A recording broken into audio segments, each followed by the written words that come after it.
ಮೈಸೂರು ದಸರಾಗೆ ಉದ್ಘಾಟನೆ ಸಿಕ್ಕಿದೆ. ಚಾಲನೆಯನ್ನ ಕೊಟ್ಟಿದ್ದಾರೆ ಬಾನು ಮುಷ್ತಾಕ್ ಅವರು. ವಿದ್ಯುಕ್ತವಾಗಿ ಚಾಲನೆ ಸಿಕ್ಕಿದೆ. ದಸರಾಗೆ ಸಾಹಿತಿ ಬಾನು ಮುಷ್ತಾಕ್ ಅವರಿಂದ ಚಾಲನೆ. ಚಾಮುಂಡಿ ವಿಗ್ರಹಕ್ಕೆ ಬಾನು ಮುಷ್ತಾಕ್ ಅವರು ಪುಷ್ಪಾರ್ಚನೆಯನ್ನ ನೆರವೇರಿಸಿ ಚಾಲನೆಯನ್ನ ಕೊಟ್ಟರು. ಅಧಿಕೃತವಾಗಿ ಮೈಸೂರು ದಸರಾ 2025 ಆರಂಭ ಆಗಿದೆ.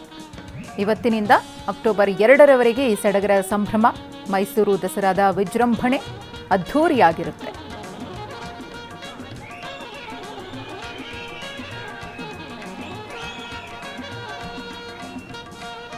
ಶ್ರೀ ಆಯೂಬ್ ಖಾನ್ ವಸ್ತು ಪ್ರದರ್ಶನ ಪ್ರಾಧಿಕಾರದ ಅಧ್ಯಕ್ಷರು ಸಹ ಆಗಮಿಸಿದ್ದಾರೆ. ಅವರಿಗೂ ಸಹ ತಮ್ಮೆಲ್ಲರ ಪರವಾಗಿ ಸ್ವಾಗತ ಕೋರುತ್ತೇನೆ. ಒಂದು ಕಡೆ ವೇದಿಕೆ ಕಾರ್ಯಕ್ರಮ ಕೂಡ ಆರಂಭ ಆಗಿದೆ. ಈಗಾಗಲೇ ಮೈಸೂರು ಡಿಸಿ ಅವರು ಎಲ್ಲರನ್ನ ಕೂಡ ಬಂದಂತಹ ಗಣ್ಯಾತಿ ಗಣ್ಯರನ್ನ ಆಹ್ವಾನಿಸಿದ್ರು ಕಾರ್ಯಕ್ರಮಕ್ಕೆ. ಇದು ಆಹ್ವಾನ ಮಾಡಿದಂತಹ ಕ್ಷಣ ಅವರಿಗೆ ಸ್ಮರಣಿಕೆಯನ್ನ ನೀಡಿ ಹಾರವನ್ನ ಹಾಕಿ ಮೈಸೂರು ಪೇಟವನ್ನ ಹಾಕಿ ಶಾಲನ್ನ ಹೊದಿಸಿ ಕಾರ್ಯಕ್ರಮಕ್ಕೆ ಅವರನ್ನ ಬರಮಾಡಿಕೊಳ್ಳಲಾಯಿತು. ಬೂಕರ್ ಪ್ರಶಸ್ತಿ ವಿಜೇತೆ ಲೇಖಕಿ ಬಾನು ಮುಷ್ತಾಕ್ ಅವರನ್ನ ಕಾರ್ಯಕ್ರಮಕ್ಕೆ ಬರಮಾಡಿಕೊಂಡಂತಹ ಕ್ಷಣದ ದೃಶ್ಯಾವಳಿಗಳನ್ನು ಒಂದು ಕಡೆ ಗಮನಿಸ್ತಾ ಇದ್ದೀರಿ. ಮತ್ತೊಂದು ಕಡೆ ಮೈಸೂರು ದಸರಾ 2025ಕ್ಕೆ ವಿದ್ಯುಕ್ತ ಚಾಲನೆ ಸಿಕ್ತು.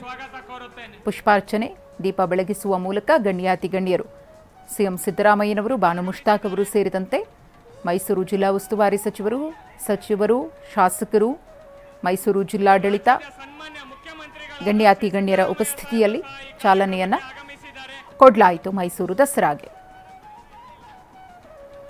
ಬೆಳಗ್ಗೆಯಿಂದಲೂ ಕೂಡ ವಿಶೇಷ ಪೂಜೆ ಪುನಸ್ಕಾರಗಳು ಮೈಸೂರಿನ ಚಾಮುಂಡಿ ಬೆಟ್ಟದಲ್ಲಿ ನಾಡ ಅಧಿದೇವತೆ ಚಾಮುಂಡಿಗೆ ನೆರವೇರಿತು.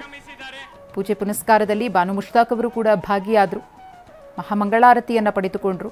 ಅವರಿಗೆ ಹಾರ ಮತ್ತು ಸೀರೆಯನ್ನ ದೇಗುಲದ ಆಡಳಿತ ಮಂಡಳಿ ವತಿಯಿಂದ ಉಡುಗೊರೆಯಾಗಿ ನೀಡಲಾಯಿತು. ಸಿಎಂ ಸಿದ್ದರಾಮಯ್ಯನವರು ಈಡ್ಗಾಯನ ಒಡೆದು ದೇಗುಲವನ್ನು ಪ್ರವೇಶ ಮಾಡಿ ಅವರು ಕೂಡ ಪೂಜೆ ಪುನಸ್ಕಾರದಲ್ಲಿ ಭಾಗಿಯಾಗಿ ಚಾಮುಂಡಿ ಬೆಟ್ಟದಲ್ಲಿನ ಪೂಜೆಯನ್ನು ಮುಗಿಸಿ ನಂತರದಲ್ಲಿ ವೇದಿಕೆ ಕಾರ್ಯಕ್ರಮಕ್ಕೆ ಆಗಮಿಸಿ ಅಲ್ಲಿ ಚಾಮುಂಡಿ ದೇವಿಯ ಉತ್ಸವ ಮೂರ್ತಿಗೆ ಪುಷ್ಪಾರ್ಚನೆಯನ್ನು ಮಾಡುವ ಮೂಲಕ ದೀಪವನ್ನು ಬೆಳಗಿಸುವ ಮೂಲಕ ಮೈಸೂರು ದಸರಾ 2025ಕ್ಕೆ ಅದ್ಧೂರಿ ಚಾಲನೆಯನ್ನ ಕೊಡಲಾಯಿತು. ಸಿಎಂ ಸಿದ್ದರಾಮಯ್ಯನವರಿಗೆ ಇದು 8ನೇ ದಸರಾ. ಹಾಗೆಯೇ ಮೈಸೂರು ಜಿಲ್ಲಾ ಉಸ್ತುವಾರಿ ಸಚಿವರು ಆಗಿರುವಂತಹ ಎಚ್.ಸಿ. ಮಹದೇವಪ್ಪನವರಿಗೆ 5ನೇ ದಸರಾ.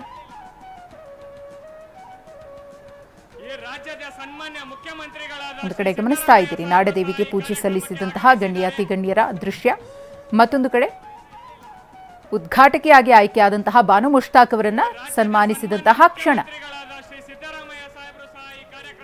ಈ ಕುರಿತು ಮತ್ತಷ್ಟು ಮಾಹಿತಿಯನ್ನ ಕೊಡುವುದಕ್ಕೆ ನಮ್ಮ ಪ್ರತಿನಿಧಿ ಪ್ರಮೋದ್ ಇದೀಗ ನೇರ ಸಂಪರ್ಕದಲ್ಲಿದ್ದಾರೆ. ಪ್ರಮೋದ್, ಈಗಾಗಲೇ ಮೈಸೂರು ದಸರಾ 2025ಕ್ಕೆ ವಿದ್ಯುಕ್ತ ಚಾಲನೆ ಸಿಕ್ಕಿದೆ.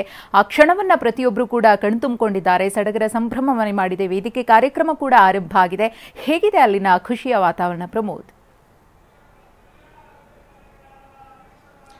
ಮಧು, ಈಗ ತಾನೇ ದಸರಾ ಅಧಿಕೃತವಾಗಿ ಉದ್ಘಾಟನೆ ಆಯಿತು. ಸಾಕಷ್ಟು ಚರ್ಚಿತ ವಿವಾದಿತ ದಸರಾಕ್ಕೆ ಸಾಕಷ್ಟು ಆತಂಕ ಕೂಡ ಆಯಿತು. ಎಲ್ಲಿ ಪ್ರತಿಭಟನೆಗಳಾಗತ್ತೋ ಅಥವಾ ಎಲ್ಲಿ ಕಪ್ಪು ಪಟ್ಟಿ ಅಥವಾ ಕಪ್ಪು ಬಾವುಟಗಳನ್ನು ಪ್ರದರ್ಶನ ಮಾಡಲಾಗತ್ತೋ ಅನ್ನುವಂಥ ಸಹಜವಾದಂಥ ಆತಂಕ ಇತ್ತು. ಈ ಕಾರಣಕ್ಕೋಸ್ಕರ ಚಾಮುಂಡಿ ಬೆಟ್ಟದ ಸುತ್ತಮುತ್ತಲೂ ಕೂಡ ಭಾರಿ ಭದ್ರತೆಯನ್ನು ಏರ್ಪಡಿಸಲಾಗಿತ್ತು. ಈಗ ಯಾವುದೇ ಅಡ್ಡಿ ಆತಂಕ ಇಲ್ಲದೆ 2025ನೇ ಸಾಲಿನ ದಸರಾ ಮಹೋತ್ಸವಕ್ಕೆ ಅಧಿಕೃತ ಚಾಲನೆ ಸಿಕ್ಕಿದೆ. ಕೆಲವೇ ಹೊತ್ತಿನ ಹಿಂದೆ ಚಾಮುಂಡಿ ದೇವಸ್ಥಾನಕ್ಕೆ, ಚಾಮುಂಡಿ ದೇವಾಲಯಕ್ಕೆ ಮುಖ್ಯಮಂತ್ರಿಗಳ ಜೊತೆಗೆ ಬಾನು ಮುಷ್ತಾಕ್ ಕೂಡ ತೆರಳಿದ್ರು. ಜೊತೆಗೆ ಇನ್ನಿತರ ಸಚಿವರು ಕೂಡ ಇದ್ರು. ಅವರು ಕೂಡ ಹಿಂದೂ ಸಂಪ್ರದಾಯದಂತೆ ಪೂಜೆ ಪುನಸ್ಕಾರಗಳನ್ನು, ಪ್ರಸಾದಗಳನ್ನು ಸ್ವೀಕರಿಸಿದ್ದಾರೆ.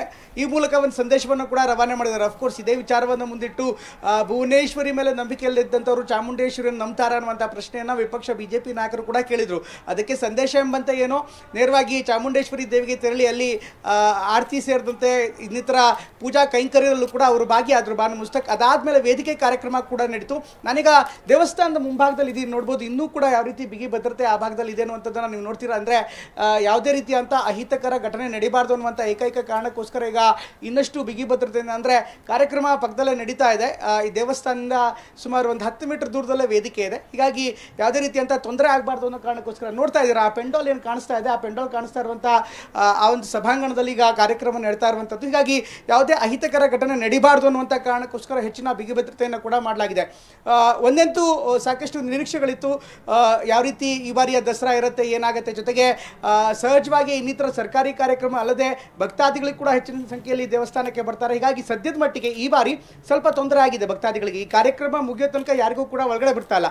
ಆದರೆ ಮತ್ತೆ ದಸರಾ ಕಾರ್ಯಕ್ರಮ ಉದ್ಘಾಟನೆ ವಿಚಾರಕ್ಕೆ ಹೇಳೋದಾದರೆ ಯಾವುದೇ ಇದುವರೆಗೂ ಯಾವುದೇ ಅಹಿತಕರ ಘಟನೆ ನಡೆದಂತೆ, ಯಾವುದೇ ತೊಂದರೆ ಆಗದಂತೆ ಅಧಿಕೃತವಾಗಿ ಬಾರು ಮುಸ್ತಾಕ್ ಅವರು ಚಾಮುಂಡೇಶ್ವರಿಯ ಪ್ರತಿಮೆಗೆ ಪುಷ್ಪಾರ್ಚನೆ ಮಾಡೋ ಮೂಲಕ ಈ ಒಂದು ದಸರಾ ಕಾರ್ಯಕ್ರಮಕ್ಕೆ ಅಧಿಕೃತವಾಗಿ ಚಾಲನೆ ಕೊಟ್ಟಿದ್ದಾರೆ. ಇದಾದ ಬಳಿಕ ಬೇರೆ ಬೇರೆ ಕಾರ್ಯಕ್ರಮಗಳು, ಸಾಂಸ್ಕೃತಿಕ ಕಾರ್ಯಕ್ರಮಗಳಿರ್ಬೋದು, ವೇದಿಕೆ ಕಾರ್ಯಕ್ರಮಗಳಿರ್ಬೋದು, ಜೊತೆಗೆ ಸರ್ಕಾರದಿಂದ ನಡೀತಾ ಇರುವಂತಹ ಇನ್ನಿತರ ಕಾರ್ಯಕ್ರಮಗಳಿದೆ, ಅದೆಲ್ಲವೂ ಕೂಡ ಚಾಲನೆ ಆಗ್ತಾ ಹೋಗುತ್ತೆ. ಹೌದು.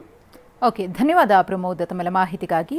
ವೇದಿಕೆ ಕಾರ್ಯಕ್ರಮದ ನೇರ ದೃಶ್ಯಾವಳಿಗಳನ್ನು ಗಮನಿಸ್ತಾ ಇದ್ದೀರಿ. ಮೊದಲಿಗೆ ಗಣ್ಯರು ಉಪಸ್ಥಿತರಿದ್ದಾರೆ, ಆ ದೃಶ್ಯಗಳನ್ನು ನೋಡ್ತಾ ಇದ್ದೀರಿ.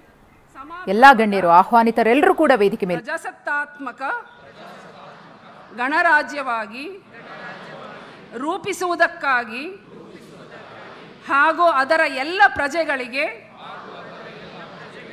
ಸಾಮಾಜಿಕ, ಆರ್ಥಿಕ ಮತ್ತು ರಾಜಕೀಯ ನ್ಯಾಯ, ವಿಚಾರ, ಅಭಿವ್ಯಕ್ತಿ, ನಂಬಿಕೆ, ಶ್ರದ್ಧೆ ಮತ್ತು ಉಪಾಸನೆಯ ಸ್ವಾತಂತ್ರ್ಯ, ಸ್ಥಾನಮಾನ ಹಾಗೂ ಅವಕಾಶಗಳ ಸಮತೆ ದೊರಕುವಂತೆ ಮಾಡಲು ವ್ಯಕ್ತಿ ಗೌರವ, ದೇಶದ ಏಕತೆ ಮತ್ತು ಸಮಗ್ರತೆಗಾಗಿ ಎಲ್ಲರಲ್ಲಿ ಬಂಧುತ್ವ ಭಾವನೆಯನ್ನು ಮೂಡಿಸುವುದಕ್ಕೆ ದೃಢ ಸಂಕಲ್ಪ ಮಾಡಿ ನಮ್ಮ ಸಂವಿಧಾನ ಸಭೆಯಲ್ಲಿ 1949ನೇ ಇಸವಿಯ ನವೆಂಬರ್ ತಿಂಗಳ 26ನೇ ದಿನದಂದು ಈ ಸಂವಿಧಾನವನ್ನು ನಮಗೆ ನಾವೇ ಅರ್ಪಿಸಿಕೊಂಡು ಅಂಗೀಕರಿಸಿ ಶಾಸನವಾಗಿ ವಿಧಿಸಿಕೊಂಡಿದ್ದೇವೆ. ಧನ್ಯವಾದಗಳು.